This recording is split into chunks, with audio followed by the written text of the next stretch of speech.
Hello student, I am Sonam. Welcome back to my YouTube channel अपना विद्यालय। आज के इस वीडियो में हम आप सभी को बताएंगे क्लास 10 विज्ञान अर्धवार्षिक परीक्षा 2025-26 का बिल्कुल वायरल पेपर बताने वाले हैं। जितने भी स्टूडेंट क्लास 10th साइंस के हाल फिल एग्जामिनेशन के मात्र इस क्वेश्चन पेपर को तैयार कर लेते हैं, वो पूरे के पूरे नंबर लेकर के आएंगे। ये मेरी 100% गारंटी है, ठीक है। क्योंकि यहाँ पे हम आप सभी को जो क्वेश्चन पेपर बता रहे हैं ना साइंस का, ये सबसे वायरल है, क्योंकि ये सभी जिलों में बिल्कुल यही पेपर आएगा और आपके सभी स्कूलों में यही पेपर आ रहा है, सभी जगह पर यही पेपर आएगा, ठीक है। तो जितने भी स्टूडेंट साइंस के इस क्वेश्चन पेपर को तैयार करके जाएंगे वो अपनी हाल फिल एग्जामिनेशन में पूरे के पूरे टॉपर बन करके विज्ञान में आएंगे।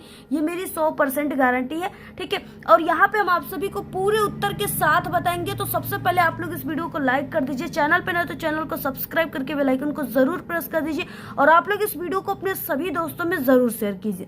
सबसे पहले यहाँ पे अनुक्रमांक और यहाँ पे आपको नाम लिखना होगा। ये जो साइंस का पेपर है इसमें आपको 3 घंटे 15 मिनट का समय दिया जाएगा और इसी टाइम में आपको पूरे इस क्वेश्चन पेपर को जो है सॉल्व करना है, इसके सभी आंसर लिखना है। पूर्णांक ये 70 का रहेगा। सबसे पहले निर्देश दिया है कि प्रारंभ के 15 मिनट आपको इस यानी परीक्षार्थी को प्रश्न पत्र पढ़ने के लिए निर्धारित है। तो इन 15 मिनट में आपको इस क्वेश्चन पेपर को ध्यान से जरूर पढ़ लेना है। यहाँ पे देखिए हम आपको बता दें कि ये आपका 20 नंबर का इस क्वेश्चन पेपर में बहुविकल्पी क्वेश्चन रहेगा। उसके बाद 50 अंक का जो है सब्जेक्टिव क्वेश्चन रहेगा, यानी वर्णनात्मक क्वेश्चन रहेगा। 2 नंबर, 4 नंबर, 6 नंबर वाले क्वेश्चन। और यहाँ पे हम आपको बता दें कि ये जो आपका साइंस का विज्ञान का पेपर है ना, ये आपका अर्धवार्षिक परीक्षा हाल फिल क्वेश्चन पेपर के लिए तो ये 100% इम्पॉर्टेंट है, यानी इसी में पेपर में से क्वेश्चन आ सकते हैं।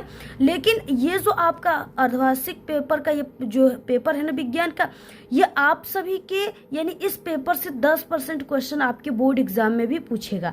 तो आप सभी लोगों का यानी जितने लोगों का साइंस का एग्जाम हो गया उनके लिए भी ये इम्पोर्टेंट है, क्योंकि 10% क्वेश्चन इसी पेपर से आपके बोर्ड के पेपर में आएगा।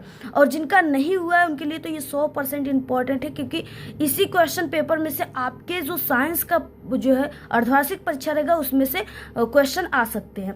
तो देखिए पहला क्वेश्चन इस तरीके से दिया। जितने भी क्वेश्चन है वेरी मोस्ट इंपॉर्टेंट है, क्योंकि ये पूरा पेपर ही बिल्कुल वायरल क्वेश्चन पेपर है। तो आप लोग बिल्कुल ध्यान से देखिए, समझे। पहला क्वेश्चन दिया है कि अवतल दर्पण के सम्मुख ध्रुव और फोकस के बीच स्थित वस्तु का प्रतिबिंब बनता है। यहाँ पे देखिए क्या है कि ये अवतल दर्पण बोला गया है। तो कोई अवतल दर्पण आप सभी को लेना है और इसमें आपको ध्रुव और फोकस के बीच में आपको क्या करना है, कोई वस्तु को रखना है। तो जब आप लोग रखोगे ना तो इसका प्रतिबिंब कहाँ पे बनेगा, तो यहाँ पे 4 ऑप्शन है। पहला दिया है सीधा और आभासी छोटा बनेगा। दूसरा बी ऑप्शन है कि सीधा आभासी बड़ा बनेगा। सी ऑप्शन है सीधा वास्तविक और बड़ा, और डी ऑप्शन है सीधा वास्तविक और छोटा, ठीक है। तो जब आप सभी लोग इस तरीके से वस्तु को रखोगे तो ये सीधा, आभासी और बड़ा बनेगा। ऑप्शन नंबर बी राइट हो जाएगा। अगला देखिए क्वेश्चन नंबर दूसरा, दूरदृष्टि यानी दीर्घ दृष्टि दोष के निवारण में कौन सा लेंस प्रयुक्त होता है। तो देखिए आप सभी लोग ऐसे याद कर लो, ना और दूर, ठीक है। इस ट्रिक से याद कर लो आप लोग।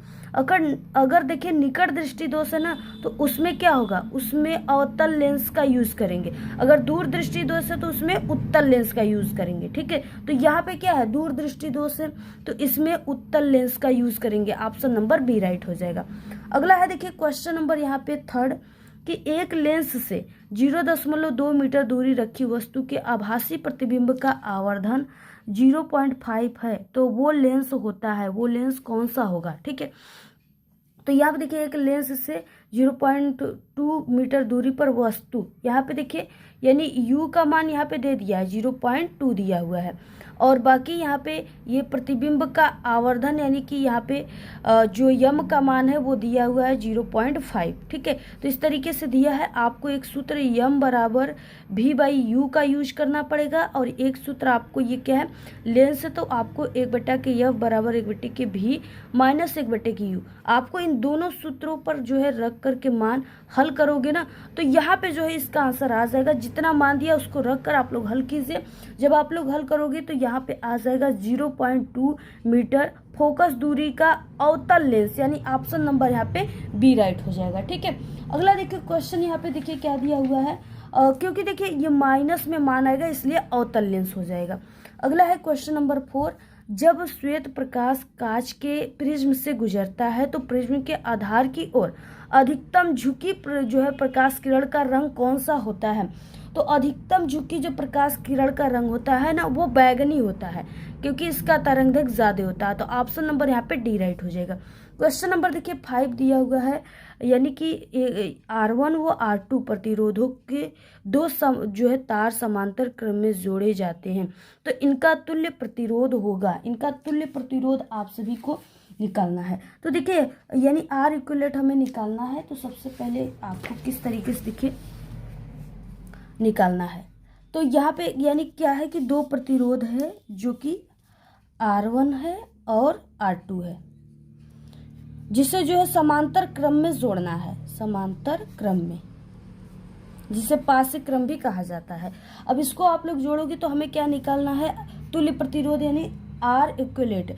तो यहाँ पे हम 1/के R इक्विवेलेंट बराबर यहाँ पे लिखेंगे, इसको हम समांतर क्रम में जोड़ेंगे तो समांतर क्रम में 1/के R1 प्लस 1/के R2 होता है।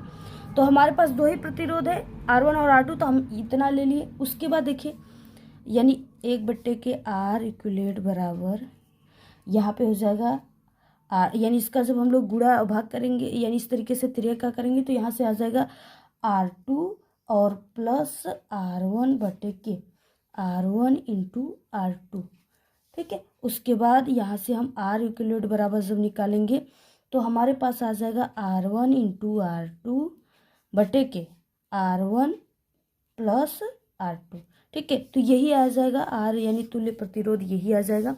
इसमें से ऑप्शन नंबर कौन सा राइट हो जाएगा? तो देखिए इस तरीके से गुणे यानी ऑप्शन नंबर यहाँ पे सी राइट हो जाएगा, R1 इंटू R2/के R1 plus R2। Option number यहाँ पे सी राइट हो जाएगा। अगला देखिए क्वेश्चन क्या हो जाएगा, अगला है क्वेश्चन नंबर 6। बिजली के बल्ब का फिलामेंट यानी तंतु बना होता है, जैसे जो 10 रुपये वाली जो बल्ब आती है ना सूर्या, उसमें पहले क्या होता था, उसमें फिलामेंट लगा होता था, इस तरीके से कुछ ऐसे जो पीला कलर का बनता है वो वाला पारदर्शी होता है। तो उसमें जो उसका तंतु होता है ना, ये चीज़ें वो किसका बना होता है? तो वो टंगस्टन का बना होता है, टंगस्टन का। ऑप्शन सी राइट है। क्वेश्चन नंबर देखिए यहाँ पे 7 दिया है कि विद्युत सेल में रूपांतरण होता है। कोई विद्युत सेल है उसमें रूपांतरण किस तरीके से होता है?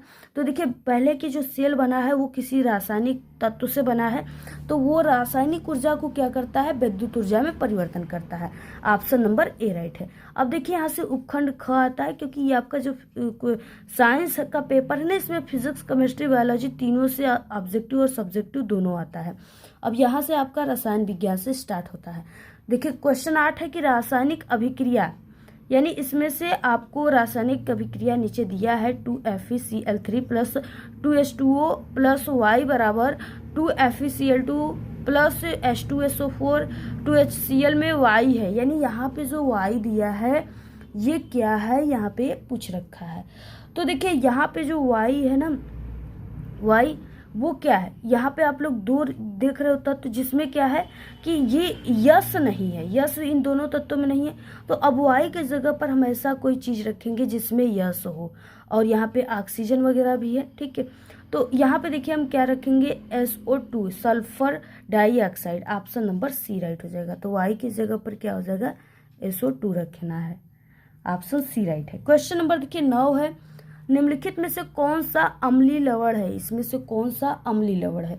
तो देखिए NaHSO4 ये क्या है, अम्लीय लवण है। ऑप्शन नंबर यहाँ पे बी राइट है।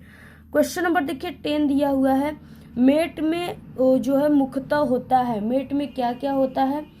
तो वो यहाँ पे देखिए क्या है कि इस तरीके से आपके सामने कई ऑप्शन दिया है।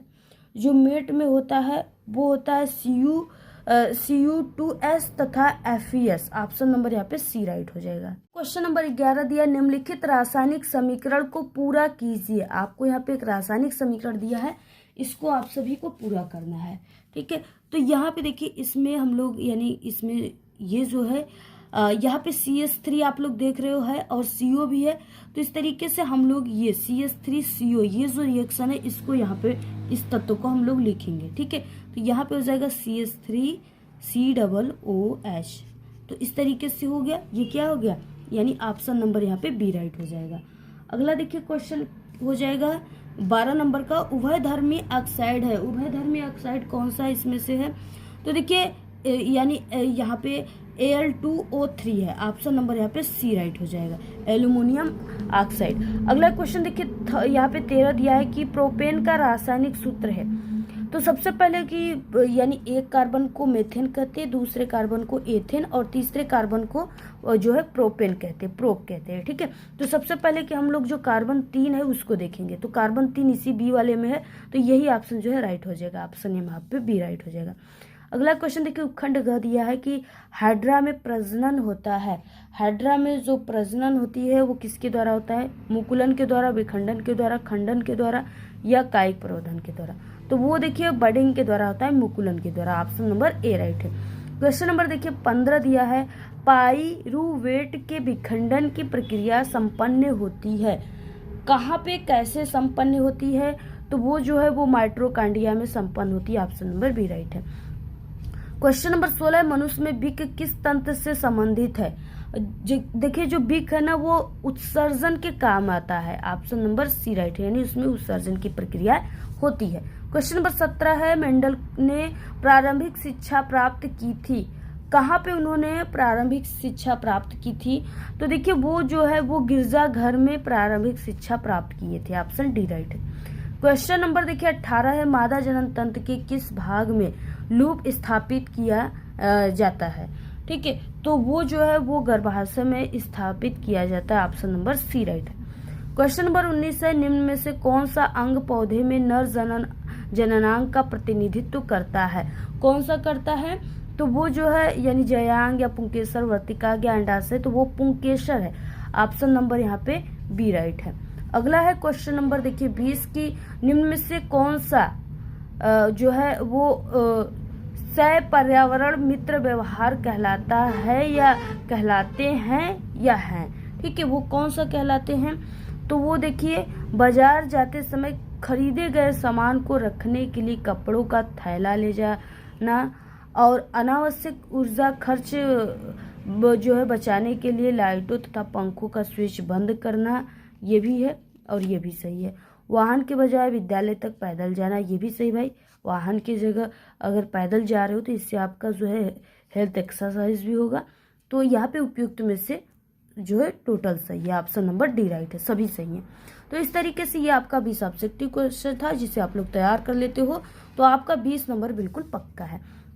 यहाँ से देखिए खंड ब स्टार्ट होता है जिसमें वर्णनात्मक क्वेश्चन आपके 4 नंबर 6 नंबर वाले क्वेश्चन है। सबसे पहले उपखंड क स्टार्ट होता है और जिस खंड के क्वेश्चन को कर रहे हो, जैसे उपखंड क का कर रहे हो तो सभी क्वेश्चन को उपखंड क में ही करना है, न कि ख में करना है।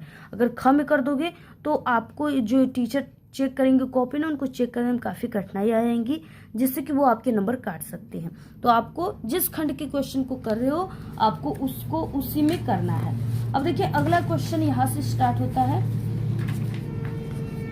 पहला क्वेश्चन, और ये आपका आंकिक क्वेश्चन है यानी सवाल है। ऐसे क्वेश्चन आपके पेपर में एक जरूर आएंगे, बोर्ड एग्जाम में भी आएगा और आपके इस एग्जाम में भी आएगा।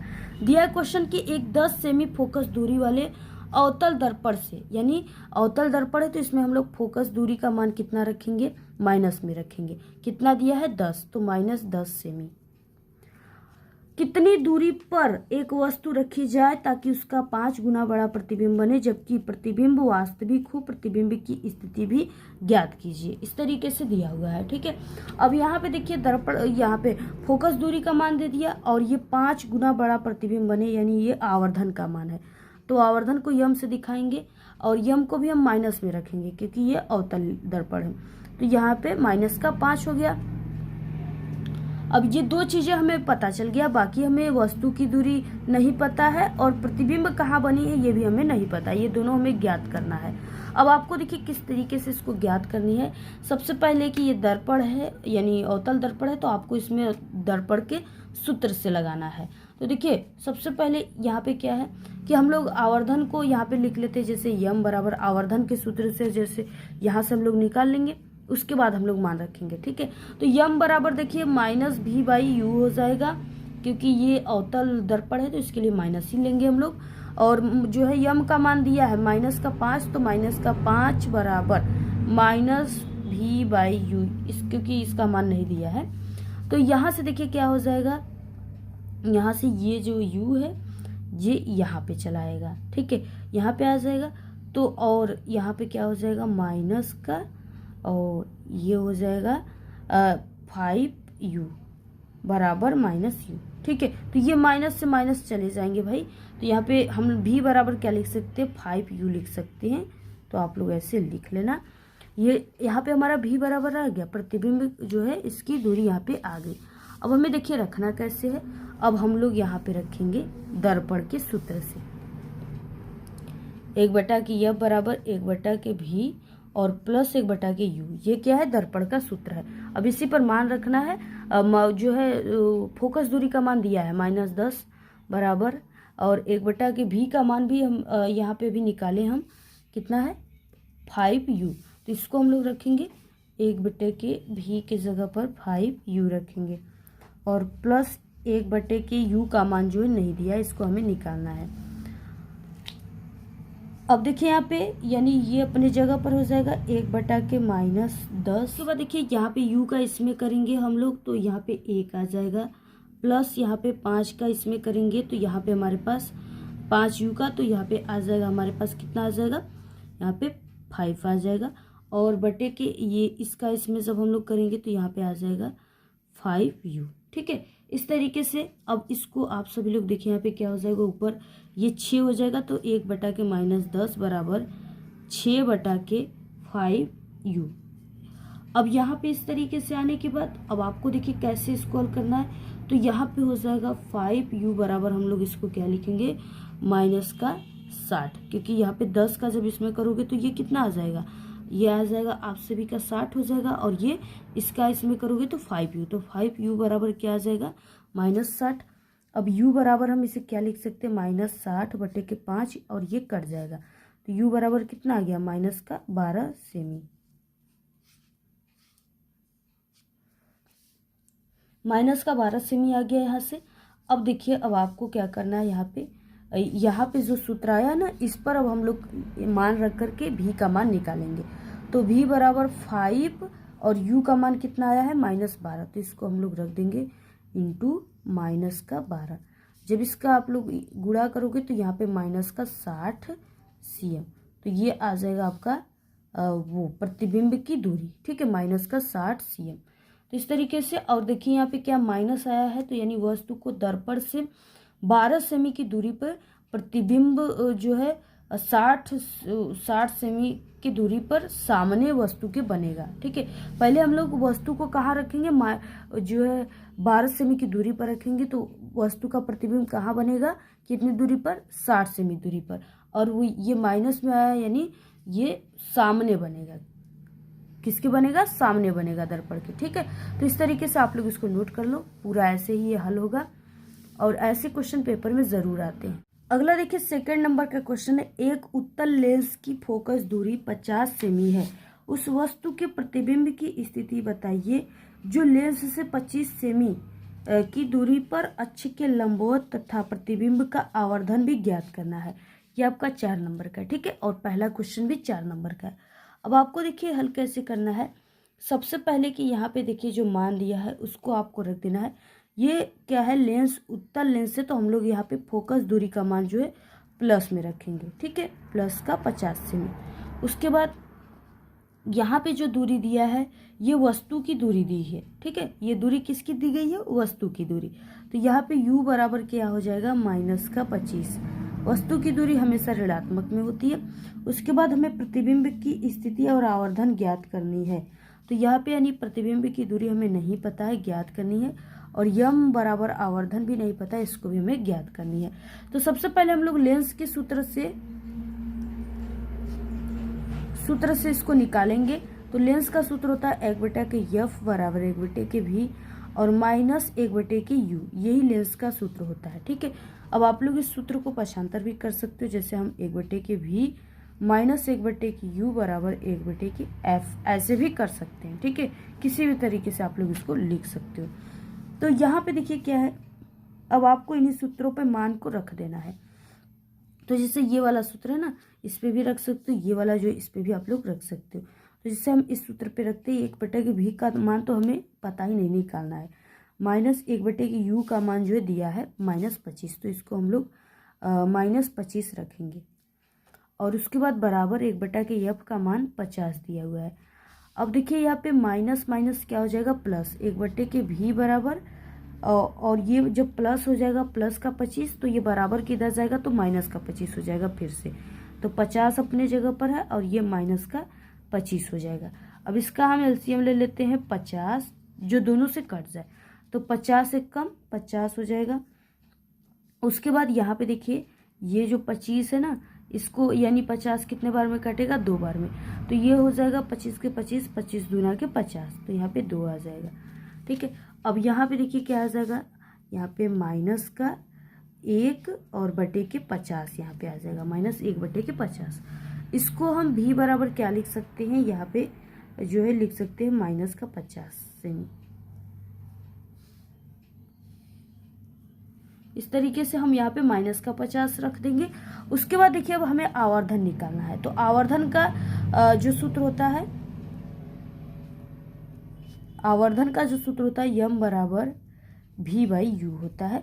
अब v का मान अभी हमने निकाला है माइनस का 50, तो इसको रख देंगे, बटे u का मान तो यहाँ पे दिया ही है, तो इसको हम लोग यहाँ पे रख देंगे। ठीक है, u के मान को यहाँ से हम लोग रख देंगे माइनस का 25। अब ये माइनस माइनस भी कट गया और 25 के 25, 25 दूना के 50, तो यहाँ से हमारा यम का मान कितना आ गया, 2 आ गया। ठीक है, तो इस तरीके से आप सभी लोग यहाँ पे कह सकते हो। और क्योंकि यम का मान जो है धनात्मक में, ये क्या है प्लस में आया है, तो प्रतिबिंब जो है सीधा बनेगा। नोट कर लीजिए आप लोग, सीधा और आभासी बनेगा, वास्तविक नहीं बनेगा। और यम का मान 1 से अधिक है, इसलिए प्रतिबिंब वस्तु से बहुत बड़ा बनेगा। तो ये चीजें नोट कर लिया आप लोग। ठीक है, तो यही चीजें है। प्रतिबिंब की स्थिति में आपको लिख लेना है कि जो भी का मान आया -50 सेमी, जिसका अर्थ है कि यह लेंस से 50 सेमी की दूरी पे वस्तु की ओर बनेगा। प्रतिबिंब का आवर्धन यम बराबर प्लस का दिया है, जिसका अर्थ है कि प्रतिबिंब आभासी, सीधा और वस्तु से दोगुना बड़ा बनेगा। तो ये चीजें आप लोग स्थिति और आकार में लिख दोगे। तो यही है, आपको ऐसे ही इसको हल करना है। पूरा आप लोग स्क्रीनशॉट ले लो। और अगला क्वेश्चन देखिए, थर्ड दिया है, जो इम्पोर्टेंट क्वेश्चन है आपका 4 नंबर का, ये भी क्वेश्चन है। चुंबकीय क्षेत्र में लंबवत स्थित धारावाही चालक पर जो है लगने वाले बल की दिशा ज्ञात करने के नियम का सचित्र आपको उल्लेख करना है।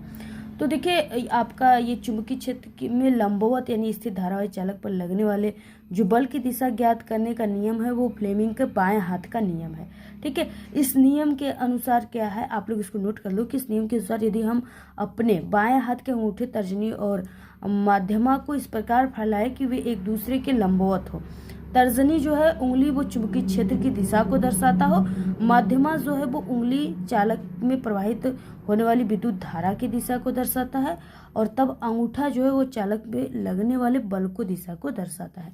तो यही चीजें लिखना है, बहुत ईजी है, आप लोग लिख लेना। अगला देखिए क्वेश्चन है, यहाँ पे क्वेश्चन नंबर दिया है 4। क्वेश्चन नंबर 4 है कि कांच के प्रिज्म के द्वारा श्वेत प्रकाश के वर्ण विक्षेपण की परिघटना उपयुक्त किरण आरेख खींचकर आपको स्पष्ट करना है, और ये आपका 6 नंबर का है। ठीक है, तो आप सभी लोग इसको स्पष्ट कर देना, बहुत ही इजी है ये। इसमें आपको एक प्रिज्म इस तरीके से बना लेना है, और इसमें आपको एक प्रकाश की किरणें ऐसे डालना है, और ये आपका 7 रंगों में विभक्त हो जाएगा। इसको हम ऐसे एक पट्टी पर लेंगे तो ये 7 रंग हमें यहाँ से प्राप्त हो जाएगा। इसी प्रक्रिया को ही वर्ण विक्षेपण कहते हैं, और इसी में आपको यही सब चीज़ें जो है लिख लेना है। बहुत ईजी है, इंपॉर्टेंट है, इसको हमने कई बार बताया, इंपॉर्टेंट क्वेश्चन में जाकर देख लेना। अथवा हम देखिए फ्लेंग के बाएं हाथ का नियम तथा दाहिने हाथ के अंगुष्ठ नियम को स्पष्ट कीजिए। ये किन भौतिक राशियों की दिशा को ज्ञात करने में जो उपयुक्त होते हैं। 6 नंबर का क्वेश्चन है, आप लोग इसको कीजिए अथवा जो है उसको कीजिए। ठीक है, दोनों इंपॉर्टेंट है। उपखंड ख दिया है, देखिए 5वां क्वेश्चन, निम्नलिखित अभिक्रियाओं के लिए संतुलित रासायनिक समीकरण आपको लिखना है। क क्वेश्चन है, देखिए लेड नाइट्रेट को जब हम लोग गर्म करते हैं तो क्या प्राप्त होता है। तो देखिए किस तरीके से अब आपको रिएक्शन करना है। सबसे पहले कि आपको लेड नाइट्रेट जो है इसका सूत्र पता होना चाहिए। 5 नंबर का क क्वेश्चन है। तो लेड नाइट्रेट का सूत्र जो था वो Pb और NO3 का होल ट्वाइस ऐसे होता है। अब इसको आपको क्या करना है, गर्म करना है। तो हीट करने की सिंबल इस तरीके से होती है। तो आप लोग जब इसको गर्म करोगे तो यहाँ पे Pb और O प्राप्त होगा, और प्लस यहाँ पे NO2 प्राप्त होगा, और प्लस यहाँ पे O2 ऑक्सीजन प्राप्त हो जाएगा। ठीक है, इस तरीके से अब आपको इसको संतुलित करना है, तो आप लोग इसको संतुलित भी कर सकते हो। यहाँ पे पीवी की संख्या हम लोग यहाँ पे 2 लगा दिए, 2 हो गया। उसके बाद यहाँ पे 2 कर दो आप लोग, यहाँ पे 4 कर दीजिए, और इसके बाद सभी ये संतुलित है। इसके बाद ख क्वेश्चन है यहाँ पे, एथेनोइक अम्ल की सोडियम कार्बोनेट से अभिक्रिया कराना है, और ये आपका टोटल जो है यहाँ पे 1 2 3 4, ठीक है, 4 नंबर का टोटल है। 4 यहाँ पे दिया है, 4 नंबर का, 1 नंबर का है, तो इसको आपको करना है, अनिवार्य है। देखिए अथवा नहीं दिया है। अब देखिए ख क्वेश्चन हो जाएगा कि एथेनोइक अम्ल की सोडियम कार्बोनेट से अभिक्रिया कराना है। एथेनोइक अम्ल का सूत्र होता है CH3COOH, प्लस सोडियम से कराना है तो हम लोग सोडियम Na ले लेंगे, तो यहाँ से हमें प्राप्त हो जाएगा CH3COO, और ये Na लग जाएगा इसके साथ, ठीक है, और प्लस यहाँ से H2 जो है निकल जाएगा, यहाँ से H2 निकल जाएगा। तो यहाँ पे हम सोडियम की संख्या ऐसे 2 कर देते हैं, जिससे कि यहाँ पे इसको भी 2 कर दीजिए और यहाँ पे भी 2 कर दीजिए, ठीक है, जिससे आपका यहाँ पे H2 निकल जाएगा। अगला देखिए क्वेश्चन है, यहाँ पे क्वेश्चन है ग क्वेश्चन, जिंक की सिल्वर नाइट्रेट से अभिक्रिया, जिंक यानी Zn, जिंक Zn की आपको सिल्वर नाइट्रेट AgNO3 से अभिक्रिया करानी है, तो ये जिंक नाइट्रेट बनाएगा और प्लस Ag बनाएगा, ठीक है। तो इस तरीके से इसको आप लोग ऐसे बैलेंस कर सकते हो, तो ये आपका टोटल बैलेंस हो गया। घ क्वेश्चन है, देखिए घ क्वेश्चन है कि सोडियम सल्फेट विलयन की बेरियम क्लोराइड विलयन से अभिक्रिया करानी है। तो चलो आप लोग यहाँ पे देखिए, सोडियम सल्फेट यानी Na2SO4, और इसका आपको बेरियम क्लोराइड से करानी है, तो इसका हम लोग इससे करेंगे। तो यहाँ पे हमें बेरियम सल्फेट प्राप्त होगा और प्लस NaCl प्राप्त हो जाएगा। तो यहाँ पे आप लोग ऐसे इसको 2 कर दीजिए, बैलेंस करना है, तो इस तरीके से ये टोटल बैलेंस है। तो आप लोग स्क्रीनशॉट ले लो, ऐसे ही आप सभी को पूरा रिएक्शन कराना है। क्लास 6 क्वेश्चन, निम्नलिखित पर आपको संक्षिप्त टिप्पणी लिखना है। समजाति श्रेणी किसे कहते हैं? कार्बन की सर्वतोमुखी प्रकृति, ये आपका 4 नंबर का है, तो आप लोग इसको इस पर टिप्पणी लिखना है, तो लिख लेना आप लोग। क्वेश्चन नंबर देखिए 7 है कि निम्नलिखित यौगिकों के IUPAC नाम लिखिए। आप सभी को यहाँ पे 3 यौगिक दिए जिसका IUPAC नाम लिखना है। तो देखिए ये भी बहुत ही इजी है, 7 नंबर का क्वेश्चन दिया हुआ है, का पहला, दूसरा और तीसरा दिया हुआ है। तो देखिए यहाँ पे दिया CH3COOH, यहाँ पे दिया ना CH3COOH। तो सबसे पहले इसमें कार्बन की संख्या पहला और दूसरा, 2 कार्बन की संख्या यहाँ पे, यहाँ से आपको गिनना पहला और दूसरा, ठीक है। तो 2 कार्बन किसके, पहले को मेथेन और दूसरे को एथेन कहते हैं, और इसमें जुड़ा है COOH समूह यानी ओइक समूह। तो ये हो जाएगा आपका पहले की एथेन और प्लस इसमें ओइक समूह जुड़ा है, ओइक। तो ये टोटल मिलाकर क्या हो जाएगा, एथेनोइक अम्ल या एसिड, ठीक है। तो ये आपका पहले का IUPAC नेम हो जाएगा। और दूसरे का देखिए CH3CH2CH2Cl, इस तरीके से दिया है। तो यहाँ पे देखिए इसमें पहले की कार्बन की संख्या कितनी है, इसमें कार्बन की संख्या आप सभी का 1 2 और 3 है। पहले कार्बन को मेथेन, दूसरे को एथेन, तीसरे को प्रोप, ठीक है।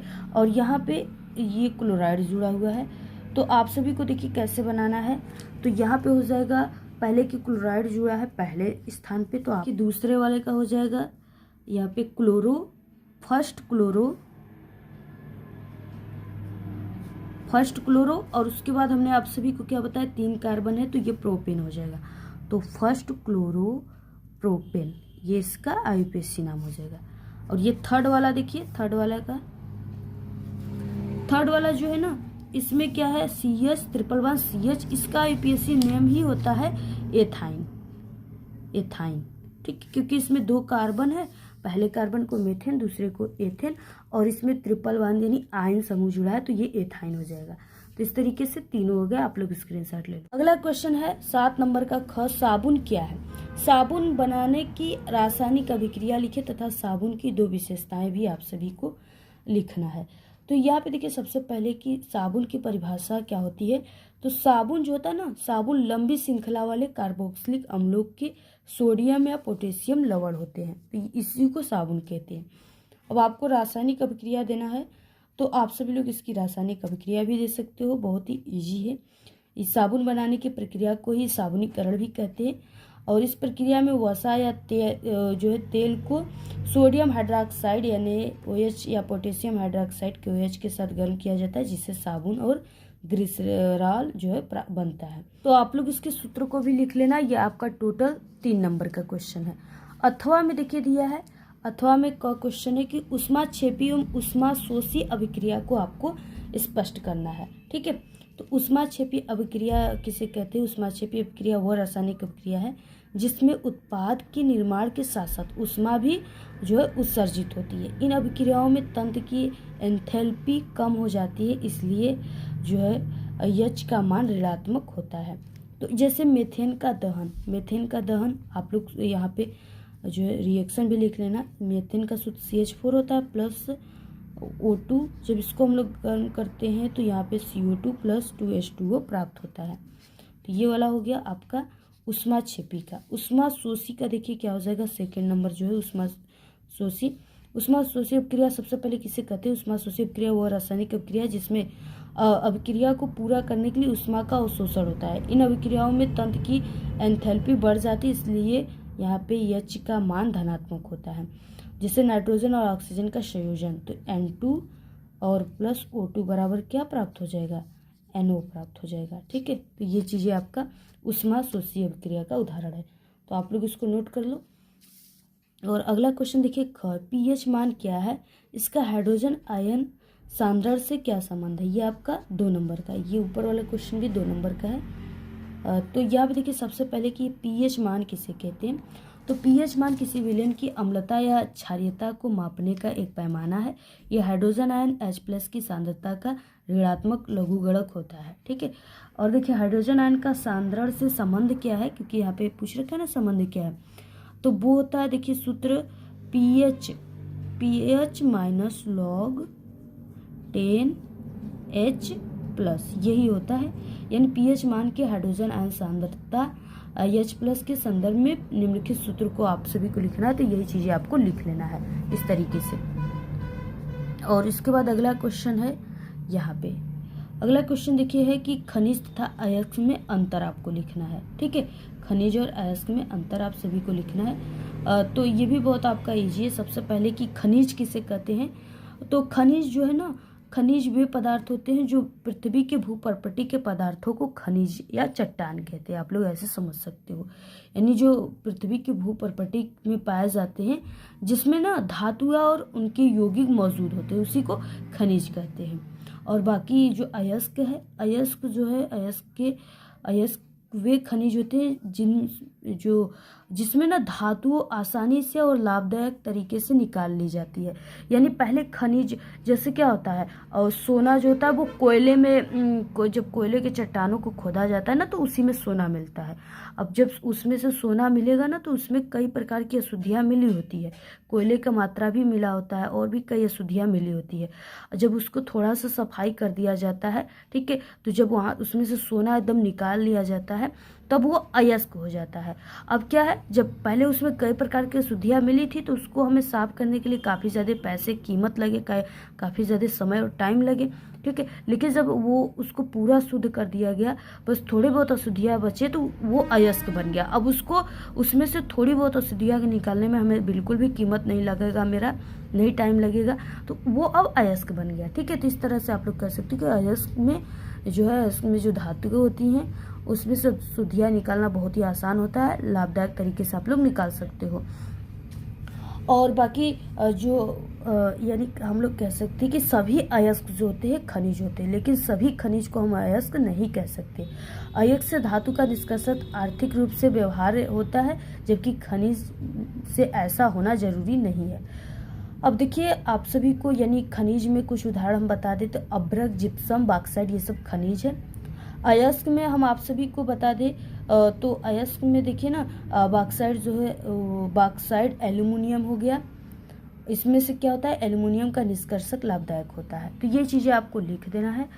उपखंड देखिए ग दिया है, यहाँ पे 8वें का क है कि भोजन के पाचन में लार की क्या भूमिका होती है। ठीक है, ये भी बहुत ही इंपॉर्टेंट क्वेश्चन है। सबसे पहले देखिए कि जब हम लोग भोजन अपने मुंह में जो है निगलते हैं, लेते हैं, जैसे हम लोग रोटी खा रहे हैं तो पहले हम लोग जब मुंह में डालते हैं ना तो वो क्या करती है, जैसे हम लोग मुंह में डालते हैं तो हमारे जो है मुंह में टायलिन नामक यानी एक एमाइलेज यानी लार होता है, जो क्या करता है जैसे हम लोग भोजन को डालते हैं तो वो हमारा लार अपने से मुंह में आ जाता है। नामक एक एंजाइम होता है जो भोजन में मौजूद यानी हमारा जो रोटी खा रहे हैं, कोई भी खाना खा रहे हो उसमें स्टार्च मौजूद होता है। ठीक है, स्टार्च यानी कार्बोहाइड्रेट मौजूद होता है, जो कि टायलिन जो है हमारा ना वो स्टार्च को माल्टोज में बदल देता है। और उसके बाद माल्टोज जो है वो हमारे भोजन को तोड़ने का काम करता है, यानी उसको क्या करता है लार जो है वो उसको भोजन को गीला करता है, चिकना करता है, जिससे कि हमें उसे निगलने में यानी अंदर डालने में, निगलने में हमें वो सहायक होता है और जल्दी से अंदर चला जाता है। तो ये जो भोजन में यानी पाचन तंत्र में लार की जो भूमिका है आप लोग जान के बहुत इंपॉर्टेंट है। अगला क्वेश्चन देखिए ख है और ये आपका 2 नंबर का था। ओजोन परत हमारे लिए क्यों महत्वपूर्ण है, ये बहुत ही इंपॉर्टेंट क्वेश्चन है। तो देखिए ओजोन परत जो है ना इसको सुरक्षा का कवच कहा जाता है। ओजोन परत जो है वो हमारे लिए सुरक्षा का कवच है, और क्योंकि सूर्य के प्रकाश से आने वाली जो पराबैंगनी किरणें है ना उसको ओजोन परत रोकता है, जिसके कारण वो हमारे पास नहीं आ पाता है और हमें जो है हानि नहीं पहुंचा पाता है। तो आप लोग इसी तरीके से लिख सकते हो।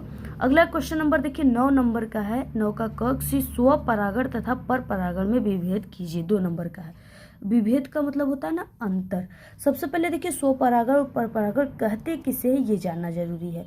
तो स्व परागण हो जाएगा यानी कि जब परागण एक ही फूल के वर्तिकाक पर या उसी पौधे के किसी अन्य फूल के वर्तिकाक पर स्थानांतरित होता है तो वहां पे स्वपरागण की प्रक्रिया होती है। अब देखिए पर परागण में क्या है, आप लोग देखिए यानी लिखने से अच्छा है आप लोग सुन लीजिए, सुनकर आपको जितना अच्छा याद हो जाएगा उतना आपको रटने से नहीं याद होगा। अब देखिए पर परागण किसे कहते हैं, जब परागण एक पौधे के फूल से दूसरे पौधे के फूल के वर्तिकाक पर स्थानांतरित होता है तो वहां पे पर परागण होता है। इसके बाद स्वपरागण में आपको लिखना है कि किसी परागण का यानी हम लोग अंतर लिख रहे हैं। ठीक है, तो आप लोग इस तरीके से ऐसे बनाओगे, इधर आपको स्वपरागण का लिखना है और इधर आपको पर परागण का लिखना है। अब देखिए स्व परागण में आप लोग लिखोगे कि किसी परागण कारक जैसे कीट, हवा, पानी की आवश्यकता नहीं होती स्व परागण में। और पर परागण में क्या होता है, इन सभी चीजों की आवश्यकता होती है, कीट, हवा, पानी, पक्षी की आवश्यकता होती है। पर स्व परागण में क्या है, आनुवंशिक विविधता कम होती है, पर परागण में आनुवंशिक विभिन्नता अधिक होती है। उदाहरण जैसे स्व परागण में आता है मटर, टमाटर, गेहूं, और पर परागण में मक्का, सूरजमुखी, गुलाब आता है। तो इस तरीके से लिख लेना। अगला है 9 नंबर का ख, परिवार नियोजन की किन्हीं 2 स्थायी विधियों पर आपको संक्षिप्त टिप्पणी लिखना है। ये आपका 2 नंबर का है, ये बहुत इंपॉर्टेंट क्वेश्चन है परिवार नियोजन वाला। ठीक है, तो देखिए परिवार नियोजन की जो है 2 विधियां है, अस्थाई और अस्थाई है। अस्थाई विधियों में जो है वो महिला पुरुष नसबंदी है। ठीक है, और अस्थाई विधियों में कई विधियां आती है, जैसे क्या है बहुत सारी विधियां आती है कापट्टी लगा करके, यानी कई विधियां आप लोग लिख लेना पढ़कर एक बार अच्छे से। और परिवार नियोजन किसे कहते हैं, तो बच्चों की संख्या को सीमित कर परिवार को नियोजित करना ही परिवार नियोजन कहलाता है। अगला है क्वेश्चन नंबर 10 का क, किन्हीं 2 पादप हार्मोनों के नाम एवं कार्य उसका आपको लिखना है। तो देखिए 2 पादप हार्मोन यानी आपका पहला पादप हार्मोन जो हो गया वो ऑक्सिन हो गया और दूसरा जिब्रेलिन हो गया। ठीक है, पहला आपका ऑक्सिन हो गया और दूसरा आपका जिब्रेलिन हो गया। दोनों आपको लिख लेना है। इनके कार्य देखिए, ऑक्सिन का कार्य होता है, यह हार्मोन तने के शीर्ष पर संश्लेषित होता है और कोशिका विभाजन तथा कोशिका वृद्धि में मदद करता है। ये पौधे को प्रकाश की ओर जो है मुड़ने में सहायता देता है। जिबरेलिन क्या होता है, तो यह हार्मोन के तने की लंबाई बढ़ाने, बीजों के अंकुरण और फूलों के विकास में महत्वपूर्ण भूमिका निभाता है। तो इस तरीके से आप सभी लोग देख सकते हो, ये दोनों का आप लोग कार्य लिख लेना।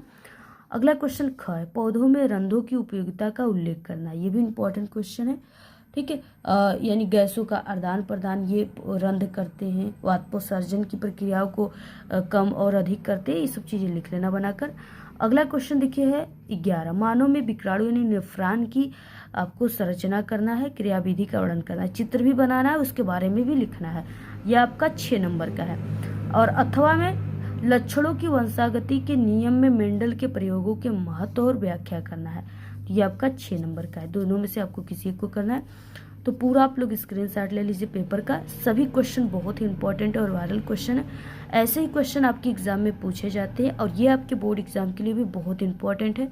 तो आप लोग इसको बिल्कुल तैयार कर लो। अगर आपको इसकी PDF चाहिए तो टेलीग्राम चैनल को ज्वाइन कर लीजिए, इंस्टाग्राम पे फॉलो कर लीजिए, लिंक इस वीडियो के डिस्क्रिप्शन बॉक्स में। और एक हमारी सेकेंड चैनल ओपन हो चुकी है, तो जल्दी से आप लोग सब्सक्राइब कर लो। इस वीडियो के लास्ट में हम उसका वीडियो लगा देंगे, उस पर भी आपके बहुत ही तगड़ी स्टडी कराई जा रही है और इस वीडियो के डिस्क्रिप्शन बॉक्स में भी लिंक दे देंगे। तो जल्दी से आप लोग ज्वाइन कर लीजिए, वीडियो को ज़्यादा से ज़्यादा शेयर कीजिए। क्लास 10th के ऑल सब्जेक्ट के हाल फिलहाल क्वेश्चन पेपर और बोर्ड एग्जाम के वायरल पेपर की वीडियो बन चुकी है चैनल पे, प्लेलिस्ट से आप लोग देख सकते हो। और आपको जिस टॉपिक पे वीडियो चाहिए कमेंट करके ज़रूर बताइए, हम आपको तुरंत वीडियो प्रोवाइड करा देंगे। धन्यवाद।